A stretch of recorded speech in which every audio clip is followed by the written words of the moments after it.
Today is July 3, 2020. Dito ko sa room ni Eli and ang gulo-gulo ng background ko kung makikita nyo. Sobrang kalat, daming boxes, pero yan naman talaga yung gagawin ko today. Maglinis at magde-declutter. Lalo na ng cabinet na naman ni Eli kasi as in, ang dami ng mga kailangan tanggalin, mga hindi nakasya sa kanya. Yan ang gagawin ko today. And yung mga shoes niya na hindi niya na magagamit kasi nga size 27 na yung paa niya. So kagaya nitong shoes na to, size 26 to, never niya pa to nasuot. Regalo to sa kanya. Ayan, may tag pa. So magde-declutter ako to give space dun sa mga bago niyang gamit. And, yeah. Kailangan din talagang ayusin tong kwarto na to dahil malapit na rin yung birthday celebration ni Eli. So, yeah. Para meron kaming space dahil may mga bata rin na darating dito sa bahay. So, meron silang space para makapaglaro. Yan. Yan ang ating gagawin today. So, there, yung mga kalat dyan. Yan, tatanggalin ko yung mga yan. And, ilalagay ulit sa bodega sa taas. Yan. So, guys, samahan nyo ako maglinis.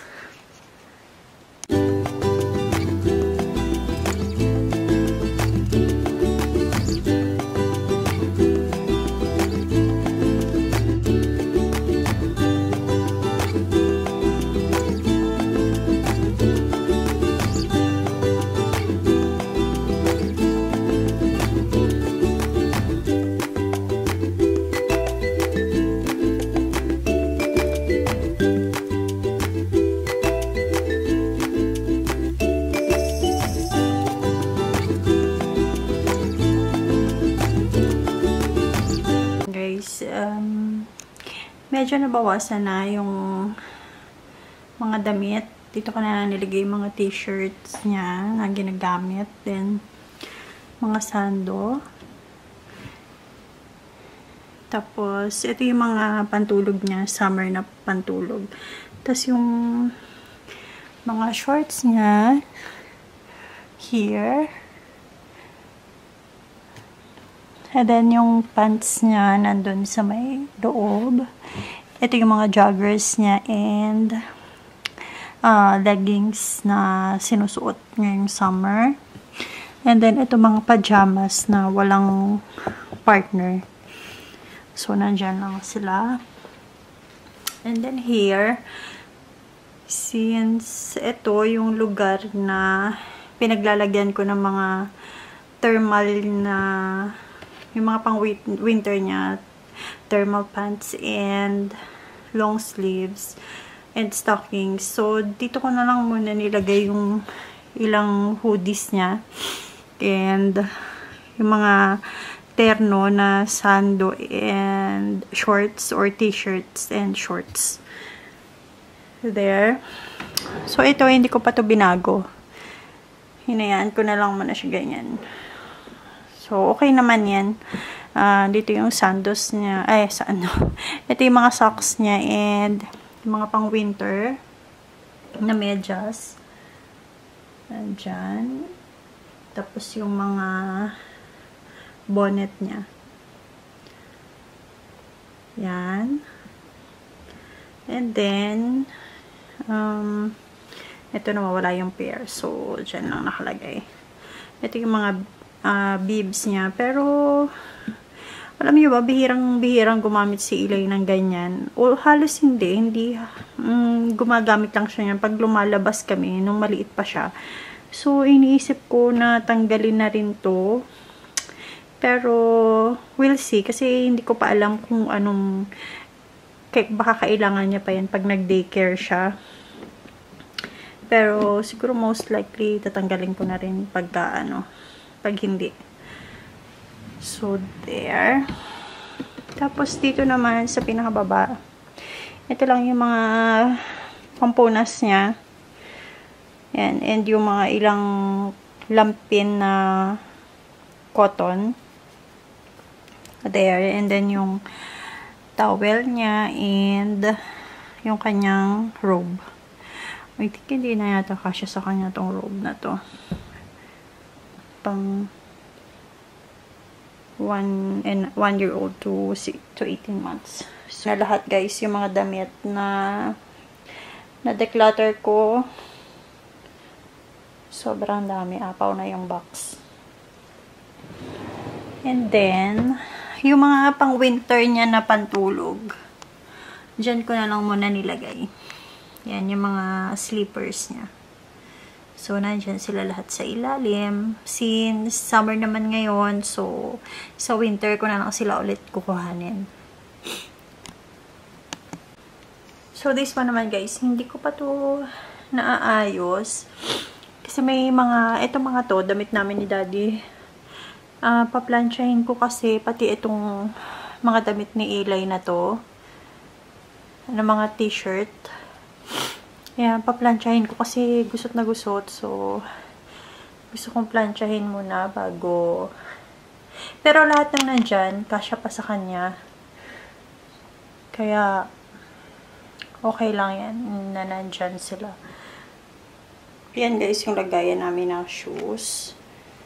So, dito yung mga shoes ni Eli. So, ito, since nga size 27 na si Eli.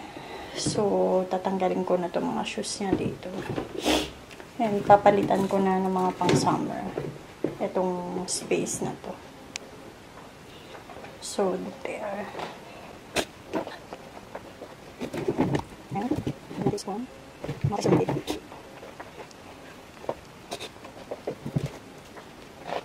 there. So, yan na lahat guys, yung mga nakolekta ko na lumang gamit ni Eli. Ayan. So, yung mga shoes niya na nakalagay doon sa drawer, papalitan natin ng summer shoes. So, pakita ko sa inyo yung mga shoes na binili ko sa kanya lately. So, binili ko si Eli ng 3 sandals and isang sapatos. Umpisa natin dun sa sapatos na binili ko. Ang brand niya is Kavat. Made in Sweden siya guys. So, ganyan yung itsura niya. Gusto niya to guys. Pinasukat ko sa kanya kahapon. Sayang nga hindi ko na-film kasi hindi naman ako nag-vlog kahapon. Pero gusto niya talaga to. Ayan o. Sobrang lambot ng loob. Tapos, rubber yung sole niya. So, hindi talaga siya madulas. And sobrang lambot. And gusto ko yung color unisex. So, pwede sa babae, pwede sa lalaki. So, if in case magka-baby pa kami ulit, then pwede pa itong gamitin. So, iyan. And then, size 27 to lahat guys. And ito naman, tong sandals na to, from Hummel.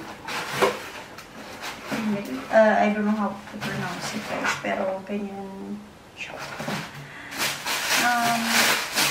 Pang hiking or pang trekking na sandals. Since nakabakasyon na kami ni Daddy, balak namin dalhin si Eli sa mga lake. Mayroon kasi malapit na lake dito sa amin. Pero kailangan meron siyang comfortable na sandals pag nagpunta doon. And ito din, sobrang lambot din. Sobrang comfy sa paa. Siguro kung merong pang malaking version nito, bumili din ako. Pero sobrang ganda niya lang. Army green yung color. And ganyan yung ilalim. So, yan. And puro velcro lang yung straps. So, madaling isuot. Ayan. Next is from Kabat din. Sandals dito, guys. Leather sandals naman siya. Gusto ko kay Eli talaga noon pa. Pero dahil malamig ng mga unang months, so hindi ko siya nabilhan ng ganito. Pero here, yan, leather siya na sandals. Yan, sobrang cute din. And then strap lang din, velcro lang yan. Strap niya. Akala ko ngayon dito magkakasya sa kanya kasi ang lapad ng paa ni Eli. Buti na akong size 27. Dahil dito, akala ko hindi kasya. Pero kasya naman. Sinukat niya dito kahapon. And lakad siya ng lakad. Komportable siya. So, eto naman. Itong next is from by Nails. Color navy blue naman siya. Sandals. So, ganyan lang. There. Then, strap lang din. And leather din to guys, na sandals. So, yan. Strap lang. Tapos, ayan. Very comfy din. Kasi, nasasabi ko na very comfy guys. Kasi kahapon, nung sinukat niya to, talagang ayaw niyang hubadin. Lahat to sinukat niya kahapon. And, parang siyang Birkenstock.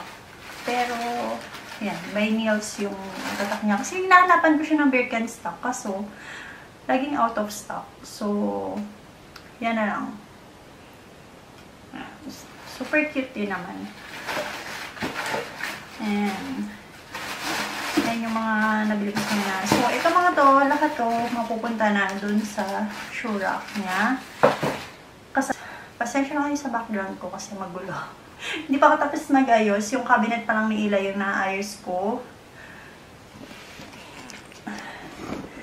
And yan, titiklopin ko pa to, itong mga kalat na to. And ilalagay ko siya sa box.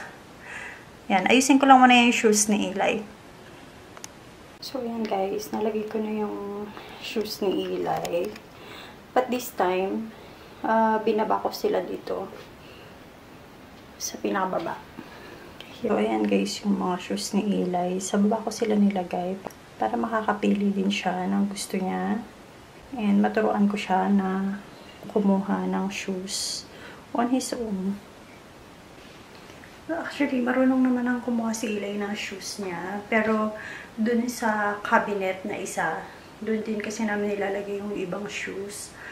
So, bakasyon namin na to, parang ititrain na din namin si Eli na medyo maging ano tag dito, medyo maging independent in preparation na rin sa pagpasok niya sa daycare. So, ayan. Ito naman ang aayusin ko. Ito mga to. Ilalagay ko sila sa isang box. Tapos, siguro yung mga box na pinagtanggalan ko ng bagong sapatos ni Eli, ito na lang yung ilalagay ko. Actually guys, marami dito, like itong shoes na to, itong winter shoes na yan, itong pang-ulan na bota, hindi yan kay Eli, pinahiram yan sa amin. And dito rin sa mga damit na to, marami din dyan na hindi kay Eli. Yung iba dyan, pinahiram lang din sa amin. So, tama-tama sa birthday ni Eli, invited yung tita ko na nagpahiram sa amin ng gamit. So, may isusuoli din namin yung mga yan. So, there. Tapos ito mga to, yan, kay Eli na yung mga yan. Ayan, ang bilis-bilis lumaki ng paa. Grabe. Size 24. Ngayon, size 27 lang siya. 27 na siya. Diba? Grabe. Tapos ito, kakabili ko lang nitong nag-winter. Nitong nakaraang winter. Kakabili ko lang nito. Ayun size 24. Wala na, hindi na rin kasha. Ayan.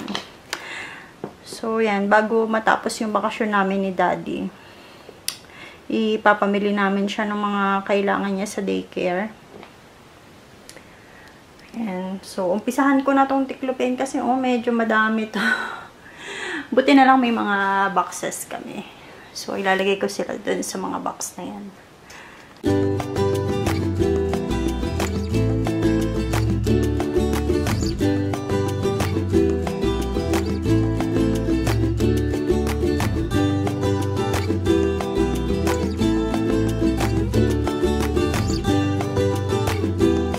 Ito na yung na-declutter ko na gamit ni Eli. 4 na shoes. Sila sa box.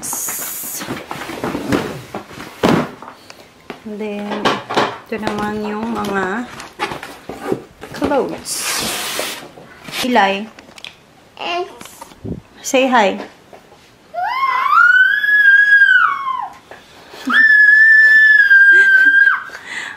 Party. So, ayan, nabawasan na yung mga kalat dyan sa taas. Yun, pero doon makalat pa rin. Yung kasi yung box na yun, guys, yan, yung box na yan, yan yung gagamitin ko sa birthday ni Eli.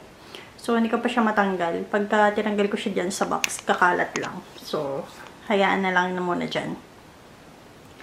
Ayan, bukas naman ulit to be continue. Kasi itong batang bulilit na to, ang kulit eh.